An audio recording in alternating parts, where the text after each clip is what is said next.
республиканскую клиническую больницу поступила большая партия средств индивидуальной защиты. Поддержку медицинскому персоналу оказывает Московская осетинская община. Наши земляки передали медикам 200 многоразовых защитных костюмов. Помощь важная и своевременная, так как количество коек для пациентов с диагнозом COVID-19 будут расширять. Для нас в данный момент основная задача – сохранить свой медицинский персонал для того, чтобы они могли в полном объеме оказывать медицинскую помощь.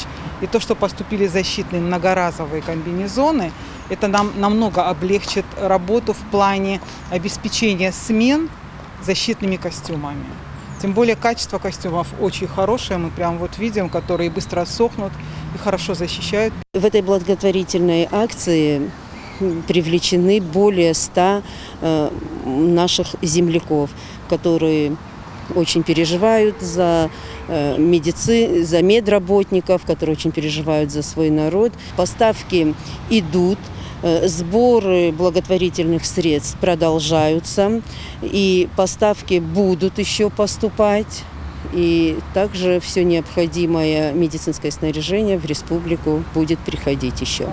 Инициатором этой поставки является Олег Султанбекович Хацаев, член Московской осетинской общины. Средства индивидуальной защиты осетинская община передала и в клиническую больницу скорой помощи. Это уже вторая партия, поступившая из Москвы. Мы получили партию средств индивидуальной защиты. Хотелось бы поблагодарить, сказать им огромное спасибо за их внимание. Это уже не первая помощь, оказывается, с их стороны. Данные средства индивидуальной защиты будут направлены скорой медицинской помощи.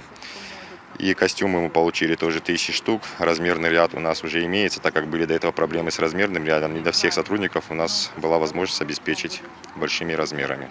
Сейчас эту возможность мы уже можем реализовать.